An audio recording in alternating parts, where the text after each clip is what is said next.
आम आदमी पार्टी अब चौतरफा घिर गई है। बीजेपी के अलावा कांग्रेस ने भी केजरीवाल सरकार की पोल खोल दी है। पीएम मोदी के खिलाफ बने विपक्षी इंडी गठबंधन में कांग्रेस भी शामिल है, लेकिन ऐसा लग रहा है जैसे कांग्रेस ने केजरीवाल को एक्सपोज करने की ठान ली है। दिल्ली पर प्रदूषण की मार लगातार बढ़ती जा रही है, लेकिन दिल्ली सरकार है कि सिर्फ बतौलेबाजी ही कर रही है। केजरीवाल केंद्र से लड़ रहे हैं तो आपके बाकी नेता जमानत के लिए कोर्ट दर कोर्ट भटक रहे हैं। केजरीवाल को लगता था कि सिर्फ राजनीतिक में वादा करने भर से ही राजनीति हो जाती है, लेकिन वो भूल गए कि जो वादा किया है वो निभाना पड़ेगा। अब जब केजरीवाल वादा नहीं निभा पा रहे हैं, तब अपने विपक्षी दलों के निशाने पर आ गए हैं। एक जमाने में केजरीवाल सभी लोगों पर आरोप लगाते थे कि ये अपने राजनीतिक वादे को पूरा नहीं करते हैं। वहीं जब मीडिया के लोग उनसे पूछते थे कि आपको क्या लगता है कि आखिर क्यों नहीं राजनीतिक दल अपने वादे पूरे करते हैं, तब केजरीवाल ये कहते थे कि राजनीतिक इच्छा शक्ति की कमी है। लेकिन जब खुद के काम करने की बारी आई तो पूरी पार्टी ही दांत निपोरने लगी। प्रदूषण के मामले पर बीजेपी तो आप पर हमलावर है ही, साथ ही कांग्रेस ने भी प्रदूषण के मामले पर केजरीवाल सरकार के खिलाफ मोर्चा खोल दिया है। क्या है खबर, बताते हैं आपको इस रिपोर्ट में।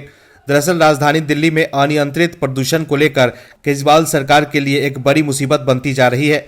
इसे लेकर जहां बीजेपी ने आप और सीएम केजरीवाल पर आक्रामक रुख अख्तियार कर रखा है, तो वहीं विपक्षी गठबंधन में होने के बाद भी कांग्रेस इस मामले में एक कदम आगे बढ़ते हुए आम आदमी पार्टी को निशाने पर ले रही है। बेलगाम हो चुके प्रदूषण को लेकर दिल्ली कांग्रेस के अध्यक्ष अरविंदर सिंह लवली के नेतृत्व में कांग्रेस सरकार के पूर्व मंत्रियों की एक शैडो कैबिनेट ने श्वेत पत्र जारी किया है, जिसमें प्रदूषण से निपटने के उपायों को भी सुझाया गया है। लवली के नेतृत्व में विकराल हो रहे प्रदूषण की स्थिति के लिए कांग्रेस ने दिल्ली सरकार और केंद्र दोनों को ही जिम्मेदार ठहराया। सम्मेलन में लवली के अलावा कांग्रेस के दूसरे नेता भी मौजूद थे।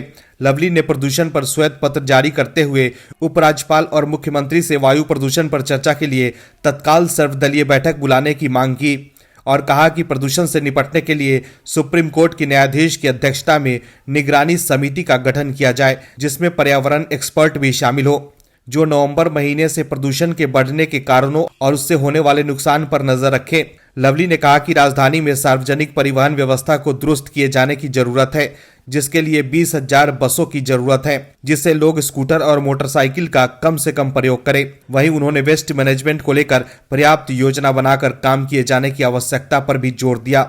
लवली ने कहा कि अनधिकृत कॉलोनियों में कंप्लीट सीवर सिस्टम बनना चाहिए। बीआरटी सिस्टम, साइकिल ट्रैक और इंफ्रास्ट्रक्चर सुधारने के लिए फुटपाथ बनाने की जरूरत है।